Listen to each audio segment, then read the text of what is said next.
gusto recibirlos nuevamente en esta casa, en el Centro de Opacidad de las Fuerzas Armadas, en este ciclo que venimos de conferencias. En el día de hoy contamos con la presencia del escribano Bruno Acosta, que va a hacer una conferencia sobre José Primo de Rivera. Para aquellos que no lo conocen, vamos a hacer una breve reseña. Bruno Acosta Pastore nació en San Felipe y Santiago de Montevideo el 13 de noviembre de 1994.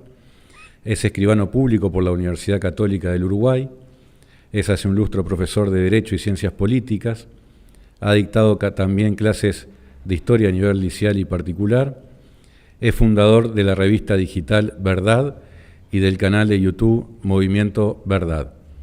Ha colaborado con diversas publicaciones, como la página web Nacionalismo Católico San Juan Bautista y el mensuario Nación. Publicó este año un opúsculo, Esencia de la Democracia y cómo es contraria a la sana filosofía política y el catolicismo. Les pido un aplauso para recibir al escribano Bruno Acosta.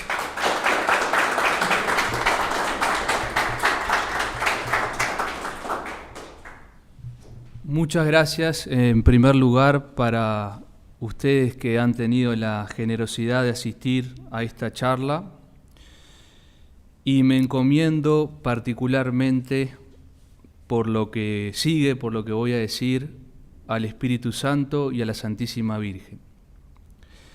Hoy estamos aquí reunidos porque hace exactamente 91 años que José Antonio Primo de Rivera, un 29 de octubre de 1933, fundaba la Falange Española. Lejano hecho en el tiempo, lejano también en la latitud, esta fundación dio lugar en el Teatro de la Comedia de Madrid, pero sin embargo, estamos aquí reunidos en nuestro querido Uruguay, como decía, porque este hecho nos afecta. Este hecho, la fundación de la Falange, la figura de José Antonio, puede tener hoy en día y en este lugar, en Uruguay, una significación. En primer lugar, ¿quién fue José Antonio Primo de Rivera? José Antonio Primo de Rivera fue un caballero cristiano. José Antonio Primo de Rivera fue un poeta. José Antonio Primo de Rivera fue un español de pura cepa, un joven abogado y excelente abogado, un hombre muy sensible además, que de alguna manera, fruto de esa sensibilidad, fruto de ese espíritu de sacrificio que tenía, se vio obligado a entrar en política para salvar a su España. Un caballero cristiano, un poeta, un Quijote fue José Antonio. Todo esto, ni que hablar, implica que José Antonio fue un arquetipo, es decir, una figura referencial, paradigmática. De él dijo Pedro Laín, prodigio de armonía, Camilio Cela, señalado por Dios, José María García, una de las personalidades más nobles y atractivas de la historia de España. En abril de 1991, en la revista madrileña Época, Fernando Sánchez Dragó reclamaba: urge sacar del olvido a este heredero de Hércules y del Cid Campeador, a este sumo sacerdote, el último seguramente, de la religión del iberismo. Quizás su ejemplo nos pueda dar una pauta y una llave para abrir las puertas del futuro. José Antonio Primo de Rivera es el español más interesante de esta terrible centuria que ya se acerca a su fin. Y aquí Fernando Sánchez Dragó justamente dice: José Antonio nos puede abrir la puerta del futuro. De esto quiero hablar y hablaré más adelante. José Antonio Primo de Rivera y Sáenz Heredia, escribe don Luis Alfredo Andreniet, mi maestro, historiador, advenido a nuestro mundo en Madrid el 24 de abril de 1903. En ese día la Iglesia Católica conmemora la festividad de San Fidel, abogado y mártir. Esas dos características del caminar del santo en la tierra preanuncian la vida de José Antonio, abogado y mártir. Eran a las 19:45 de la tarde cuando el niño llenó de alegría aquella casa castellana de la calle de Génova. En buena hora nacido, como diría el cantar de gesta de Rodrigo Díaz de Vivar. José Antonio es el primogénito, señala su biógrafo Jiménez de Sandoval, de un matrimonio español de limpia alcurnia, aun cuando sus sangres no sean de las que los reyes de armas consideran de la primera nobleza. El hogar que viene a alegrar con sus sonrisas tiernas tiene un año escaso de existencia y ha fundido para una sola estirpe, llamada a la inmortalidad, las existencias de don Miguel Primo de Rivera, teniente coronel de infantería del ejército español, caballero de la Orden Militar de San Fernando, y de doña Casilda Sáenz de Heredia. La figura de José Antonio es una figura que emociona, así como emociona la figura de un santo de otra época y de otro lugar. José Antonio, al ser un poeta, al ser un Quijote, es una figura que emociona.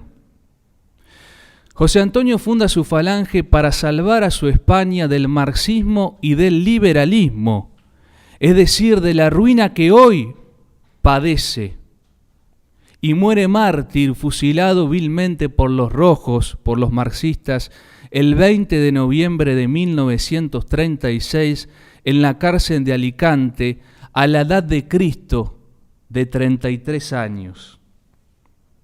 Dejó, pues, el legado de un movimiento político, la Falange, clave para el alzamiento y el desarrollo de la Guerra Civil Española, fuerza espiritual de la misma.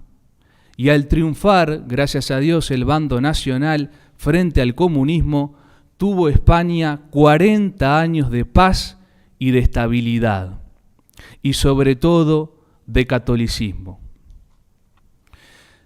En segundo lugar, ¿cuál fue sucintamente la doctrina de José Antonio y de su falange?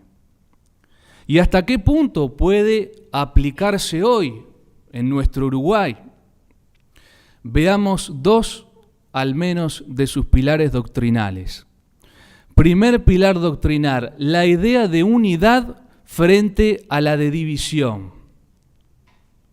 Frente a la división provocada por los regionalismos, José Antonio propiciaba la unidad de España. Frente a la división provocada por la lucha de clases, José Antonio propiciaba la unidad, la armonía, la concordia entre las mismas. Frente a la división provocada por los partidos políticos, José Antonio propiciaba la unidad de la nación. Desarrollemos estos puntos, aplicándonos a nuestra banda oriental. En primer lugar, los regionalismos. En el Uruguay, francamente, no existen. Nosotros no tenemos ese problema del regionalismo, del separatismo. En cambio, España hasta el día de hoy lo tiene y lo padece. En segundo lugar, respecto de la lucha de clases. En términos generales, la lucha de clases ha sido desplazada en la semántica, en la praxis marxista, en términos generales, y el marxismo la ha reemplazado por la lucha de sexos, el feminismo radical, las llamadas disidencias sexuales. Ya no es más la lucha entre el patrón y el obrero, sino que es la lucha entre el hombre y la mujer. también entre el homosexual y el heterosexual, también entre el blanco y el negro, el europeo y el indígena, y para colmo de males, la lucha entre el ser humano, creado a imagen y semejanza divina, y las bestias, el animal irracional. La lucha también entre el ser humano y el medio ambiente, como quiere, por ejemplo, Klaus Schwab. La dialéctica marxista entonces ha sido desplazada. Contra esta dialéctica, contra esta discordia, contra este enfrentamiento que provoca el marxismo con su doctrina perversa, inherentemente perversa, como enseña la Iglesia, nosotros tenemos que luchar y anteponer la idea de unidad y de concordia. Contra los disparates marxistas que plantean la desnaturalización del hombre, asemejándolo a los animales irracionales, contra la prédica de que el hombre está atacando al medio ambiente, nosotros tenemos que anteponer la contemplación y el respeto al orden de la creación. El marxismo, con su dialéctica, con su enfrentamiento, con su lucha, es un atentado contra ese orden de la creación.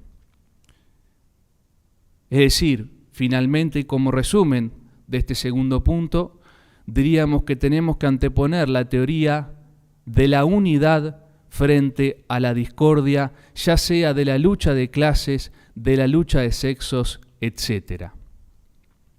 En tercer lugar, José Antonio propiciaba la unidad de la nación frente a la disgregación en base a los partidos políticos. Nuestro Uruguay, hasta el día de hoy, sufre de las eternas disputas partidarias. Los partidos, al partir, como su propio nombre indica, al partir, partidos parten a la nación en bandos beligerantes, conspiran contra la unidad y la paz social, provocan discordia cuando la política debe generar concordia. El argentino Félix Lamas señala las luchas partidarias precisamente como causa de la discordia y del quiebre de los vínculos de solidaridad que conforman la trama del tejido social.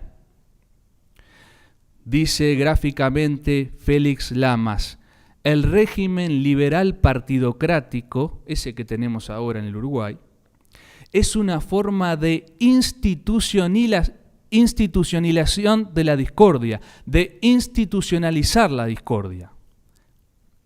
En ese sentido, nuestro autor, José Antonio, bellamente escribía: para que haya minoría y mayoría, tiene que haber por necesidad división. Para disgregar el partido contrario, tiene que haber por necesidad odio. El patio solar se convierte en mero campo de lucha, donde procuran desplazarse dos o muchos bandos contendientes, cada uno de los cuales recibe la voz de una voz sectaria, mientras la voz entrañable de la tierra común, que debería llamarlos a todos, parece haber enmudecido.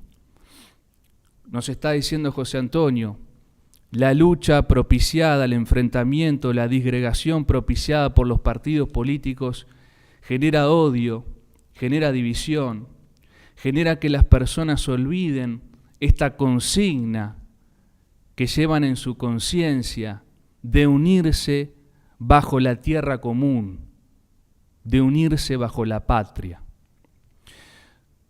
Como acabo de decir, contra esa desunión y discordia que provoca en definitiva odio, no amor, José Antonio propiciaba la unión de todos bajo los ideales de la patria.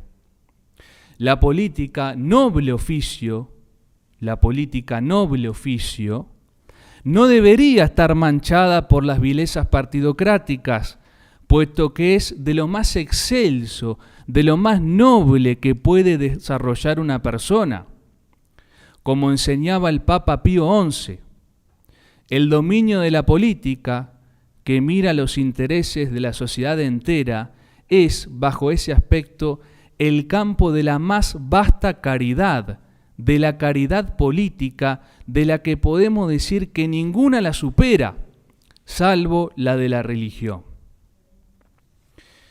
Veamos entonces cuán noble es la política y cuánto la mancilla la partidocracia a la cual José Antonio combatía.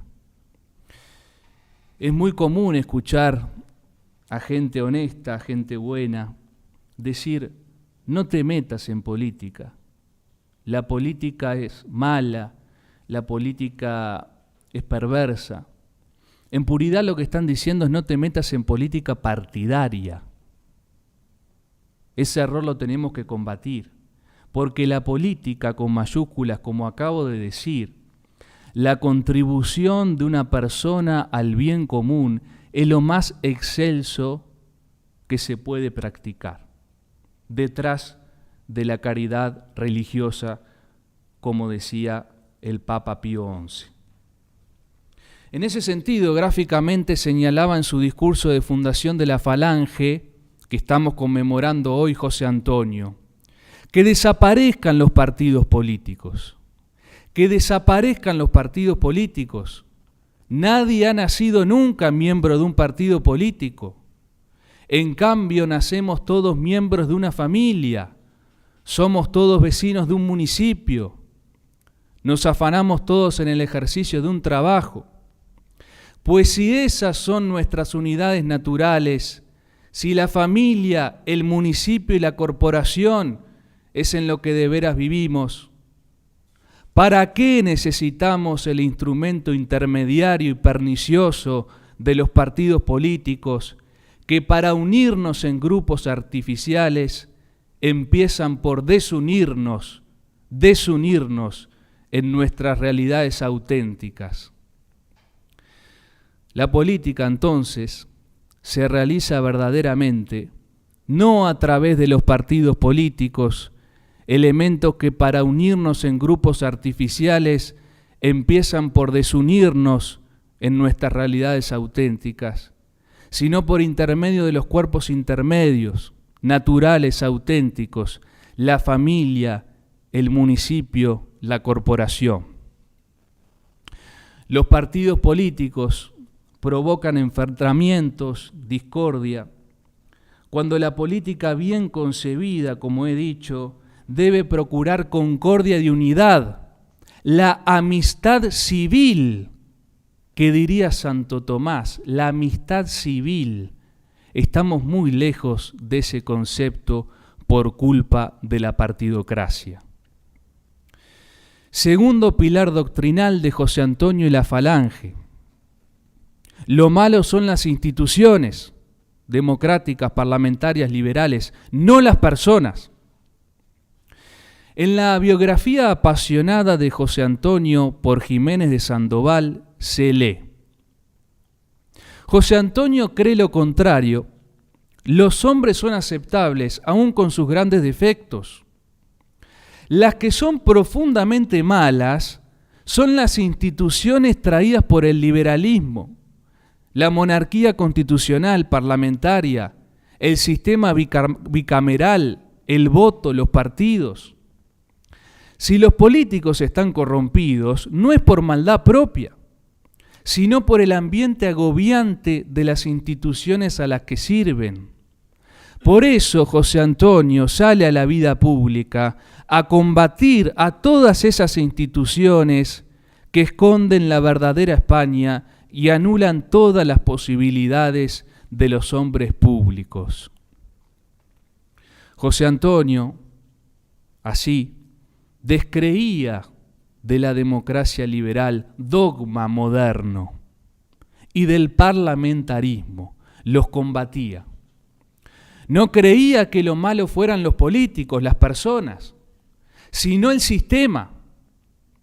Y en ese sentido, para traerlo a la historia patria, es interesante considerar cómo su perspectiva es idéntica a la de ese prohombre de nuestra política nacional, como lo fue Juan María Bordaberry. Para él, a diferencia de los mandos militares de su época, el problema era el sistema. Se lee en el libro Antes de Silencio. El general Álvarez, según recuerda Bordaberry, siempre afirmaba que los hombres habían sido los verdaderos culpables de todo lo que había pasado en el país. Esto es la subversión de los años 60, principios de los 70. Y esa idea, compartida por otros militares, fue la que hizo prevalecer en las Fuerzas Armadas. De ahí, por ejemplo, las proscripciones a determinados políticos, porque el problema eran esos políticos.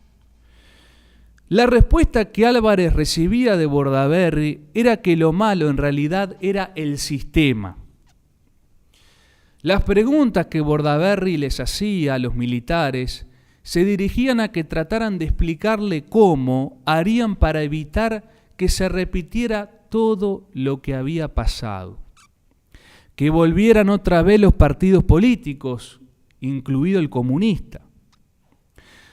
Como decía Gregorio Marañón, puntualiza Bordaberry, cuando en un parlamento liberal alguien propusiera la rehabilitación del Partido Comunista o del Socialista, no habría brazos que se animaran a mantenerse bajos. Todos los liberales votarían a favor. ¿Y cómo iban a hacer las Fuerzas Armadas para que eso no sucediera? Y fue lo que sucedió. A tal punto que el general Luis Queirolo hizo unas declaraciones en las que dijo: qué razón que tenía Bordaberry. Esto lo dijo años después. Es inevitable para mí, a 2 días de las elecciones nacionales, comentarles lo siguiente. ¿Qué razón que tenía? Fue lo que ocurrió. El MPP tiene 9 senadores. MPP Tupamaro, 9 senadores. El Partido Comunista tiene 3 senadores. Solamente el MPP hoy, en el 2024, con sus 9 senadores, tiene la misma cantidad que todo el Partido Nacional, solo el MPP.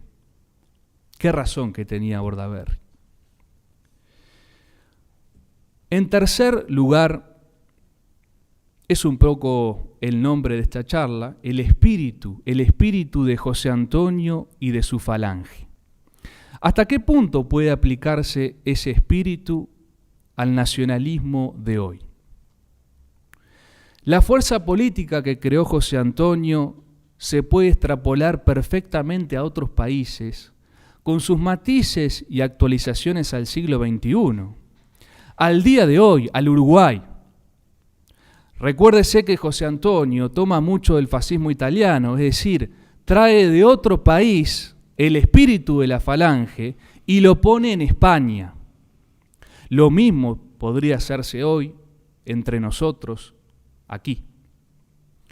Veamos 2 pilares del espíritu de José Antonio y de su falange. Primer pilar espiritual. Espíritu poético, alegre y juvenil. La falange, los fascismos en general, fueron movimientos alegres, juveniles, vigorosos. Fueron movimientos que tuvieron un aire de actualidad y de sana reforma y de sano recambio en la política del momento europea, y la pueden tener también hoy. No fueron doctrinas elaboradas en un café entre elucubraciones de 2 o 3 diletantes. No fueron movimientos políticos monárquicos, como hubo en aquel momento en España, por ejemplo, añorante de la monarquía, algo que quizá ni siquiera en ese momento tenía sentido, menos ahora. La Falange y los fascismos en general fueron movimientos de reforma, de recambio, para bien, para superar al liberalismo y al socialismo. Vaya si ahora tenemos que superar al liberalismo y al socialismo. Y con un aire alegre, juvenil, vigoroso. Voy a leer unos párrafos de la biografía de José Antonio de Jiménez de Sandoval, que vienen a cuento de esto que les estoy comentando. El viejo orden capitalista, imperante en Europa en esta época, década del 20, década del 30 del siglo pasado, se veía amenazado por las marchas sobre, la marcha sobre Roma, por ejemplo, incluso la marcha sobre Montevideo, que dio lugar aquí, a paso militar juvenil, con canciones de guerra y de amor, con gritos vibrantes, con fe y alegría. La alegría, la fe, la vibración juvenil.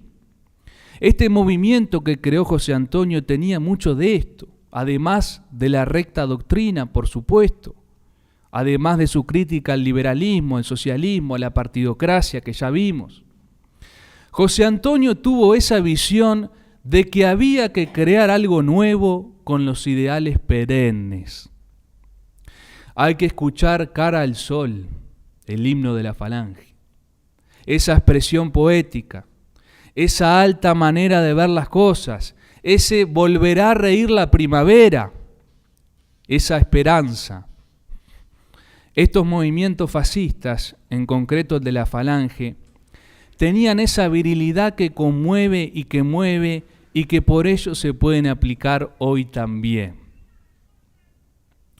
Hay unas palabras de José Antonio que tenía el don de la palabra, tenía el don de la expresión.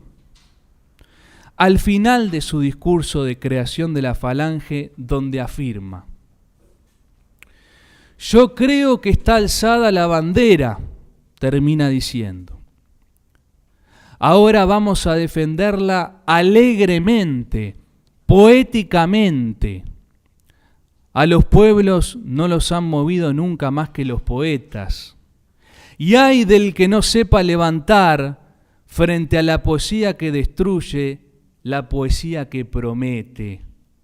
Nos habla de promesa, bellamente nos habla también de esperanza. Promesa, esperanza. En un movimiento poético, sigue José Antonio, nosotros levantaremos este fervoroso afán de España. Nosotros nos sacrificaremos, nosotros renunciaremos y de nosotros será el triunfo. El sacrificio, la renuncia contra esa comodidad burguesa, derechona, liberal. Nuestro sitio, termina diciendo, nuestro sitio está afuera, nuestro sitio está al aire libre, bajo la noche clara, arma el brazo y en lo alto las estrellas. Por eso, a mí que me gusta la prosa, la poesía, el buen decir, me emocionan estas palabras de José Antonio y me dan esperanzas. Es un movimiento que dio y que da esperanza. Por eso lo traigo a colación en el Uruguay de hoy. No es un movimiento agrio que piensa en un pasado mejor y se queda estancado. No es tampoco un movimiento cobarde, cómodo, burgués. Ni que hablar. Tampoco es un movimiento marxista, socialista, que tiene al odio como su motivo. El marxismo tiene al odio como su motivo, a la lucha, a la fricción. Todo lo contrario.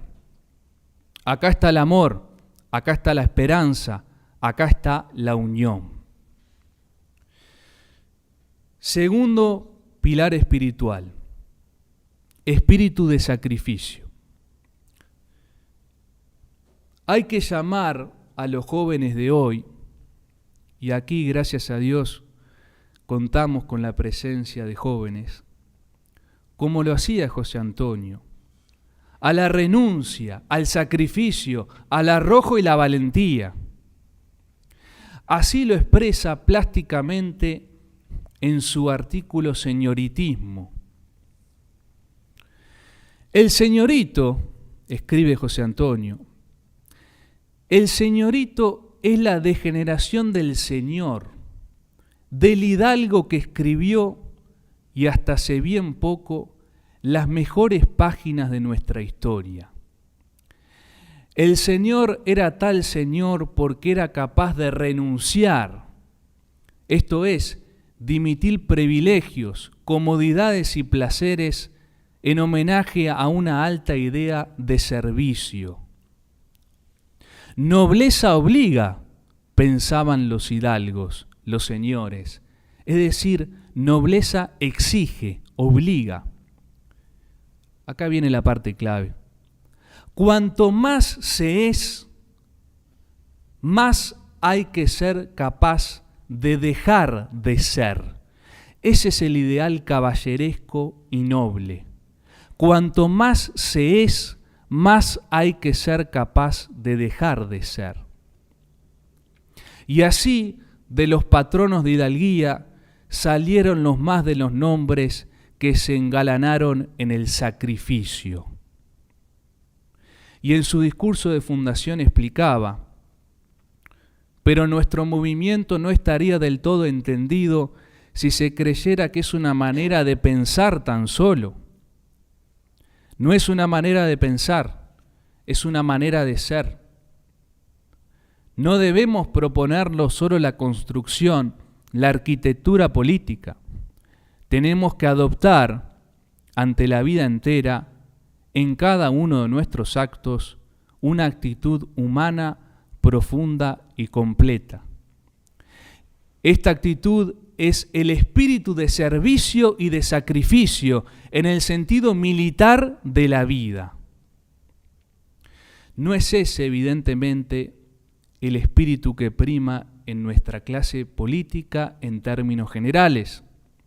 Sus privilegios no los llaman a más, no los exigen, nobleza obliga, sino a menos. Parasitan a sus representados o pseudo representados en vez de servirles. Lo mismo podríamos aplicar a nuestras juventudes de hoy. Nadie llama, como lo hacía José Antonio, a nuestras juventudes a la renuncia, al sacrificio, a renunciar y sacrificarse en pos del bien común, de la patria, sino que se les inculca el hedonismo. La juventud no está hecha para el placer, sino para el heroísmo. José Antonio logró llegarle a la juventud de su época, como comentaba el periodista madrileño Ruiz al general Franco. Este primero era el padre del falangista Alberto Ruiz.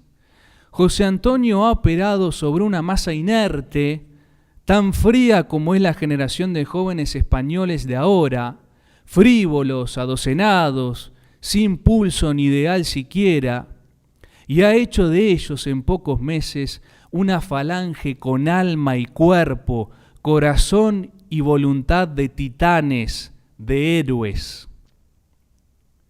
El mismo José Antonio reveló parte de su secreto en palabras realmente inspiradas.